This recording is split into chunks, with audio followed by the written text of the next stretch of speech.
And like many of you know by this point, I've been searching for the best pair of noise cancelling headphones within a certain budget, so I've literally been buying all of the most popular ones and giving my opinion on each of them. And before checking out Bose's offering, I was honestly expecting these to be overpriced trash, at the very least not worth it for the money. I thought that the design looked weird and maybe just a little bit flimsy. I was mostly concerned for its durability essentially, and that they probably couldn't sound that good for $400. So I bought them and I have a lot to say, so let's go ahead and dive in.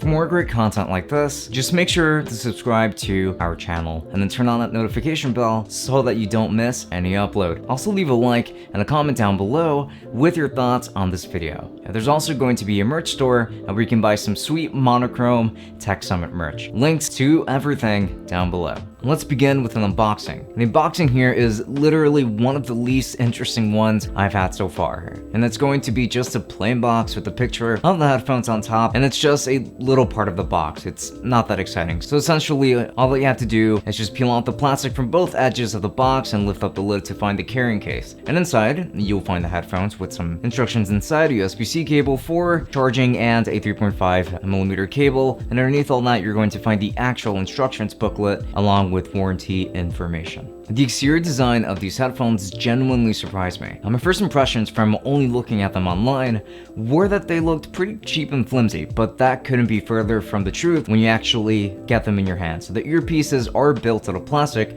sure, strong as it may be, and the entire headband, all the way up to the hinge portion, this entire piece is built of metal, which is very impressive. Meaning that most of the exterior is actually comprised of something that can definitely take a few beatings, and they're very lightweight yet so nicely built. And the hinge moves very smoothly when you're adjusting it too. It's honestly quite nice. And you're going to find a pairing/power button, and one button for switching between noise cancelling presets, and the other one for triggering your voice assistant. But most of the controls are going to be on the right headphone piece through touch gestures, as a matter of fact. But before we get into any features, real quick, I think that it's important that I touch on how comfortable these actually are, and they are insanely comfortable. I can wear these for many hours at a time without feeling an ounce of discomfort, and that is a rarity for me. I'm very picky when it comes to comfort in headphones or earbuds of any kind, and this is all going to be thanks to the ample amounts of premium padding around the headband piece, around the ear cuffs, and also the ultra lightweight design.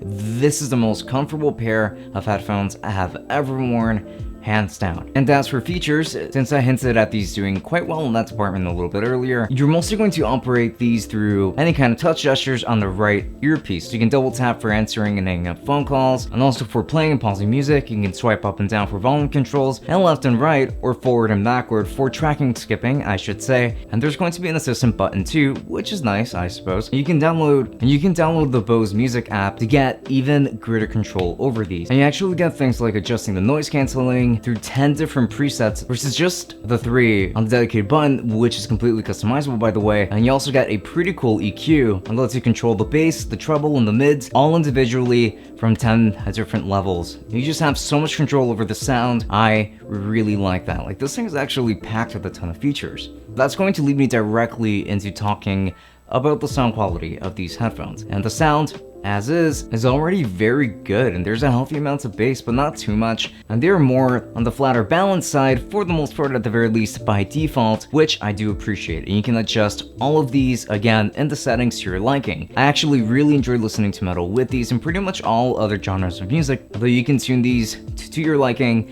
thanks to the built-in EQ. And most importantly, these have such a great seal on your ears already. They can isolate sounds incredibly easily, making music and content of any like that much more immersive. And luckily, like I keep saying, you can actually customize absolutely everything within the app, and that is something that I really enjoy. You can customize it to, well, essentially like just depending on what you like and binging on. And noise cancelling is going to be incredibly strong here too, and probably offers the best instance of noise cancelling I have tested so far. Yes, I think that they might actually be better than the Sonys that I tested very recently. I'm usually working with a very loud AC and music playing through these while either like typing out a script or shooting B-roll, and they pretty much completely block out the sound if music is playing even at the lowest of volumes. it's really good here. And the sounds of New York City trains is much more potent though, and you will still hear it unfortunately, even if it is not as annoying thanks to the powerful active noise cancelling here. However, that is worth keeping into consideration. However,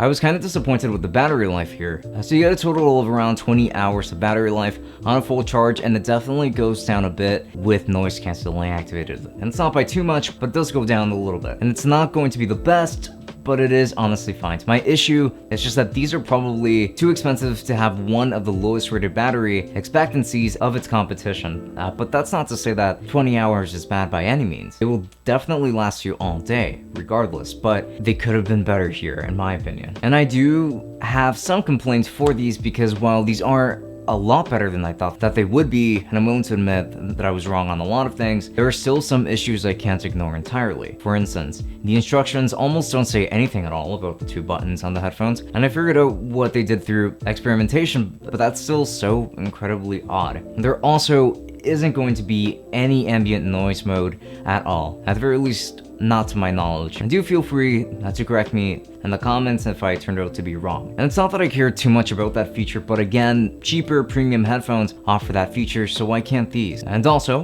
while I've grown to actually like the design of these, I don't like how little articulation you actually get with them. They just fold flat essentially, and not even in the right direction, especially if you have them on your neck. It's with the cups pointing upwards, and I really don't like that design. And so I do have some minor issues with these, but they're not perfect, of course, and especially for the price, but they are very, very good. And they also offer something that most other pairs within its competition don't offer, and it's just that insane comfort and probably even the best noise cancelling I have ever tested. And I've tested those Sonys. If you're looking for the best headphones that excel in these 3 categories, including an EQ, then you will be very happy with these. But they don't have things like ambient noise, even though I personally don't care. And they don't articulate too well either, so they will only fit in one manner in your bag, and I really don't like that. And the battery life is not going to be the best in the business either, so I would probably wait for a sale on these. If you can find them for around $300 or even $350, and I have seen them pretty often at around that price tag, then honestly, I would say that these are completely worth it. But $400 might be just a little bit too much for everything that these do offer, but it might just be a little bit too high of an asking price in my opinion. As nice as they are, the competition is definitely very strong in this department, so I would urge you to look around for some sales. However, this is a fantastic pair, and if you were looking at this pair, then you can't really go wrong with it. So highly recommended. And if you wanted to purchase these headphones, then I'll be making sure to leave affiliate links to both Amazon and Luster, which you can use in order to help you find the best sales online, so it's not just on Amazon, and it can definitely help you out quite a bit, as it does all of the research for you, and it's completely free to use. So if you were to use any of my links, and I do get a small commission that does help me run things just a little bit more smoothly around here, so if you were to use those, I would appreciate that quite a bit. And you can also make sure to follow me on Twitch if you wanted to be a part of the most relaxing streams on earth, as I like to call them. If you just wanted to ask me some questions about these headphones or anything else, then I would be more than happy to chat with you down there. And also do make sure to follow me on Twitter and Instagram to stay up to date in regards to the latest and greatest regarding the Tech Summit endeavors. So with that said, this has been Francisco from Tech Summit. Thank you for watching, and I will be seeing you all later. Enjoy.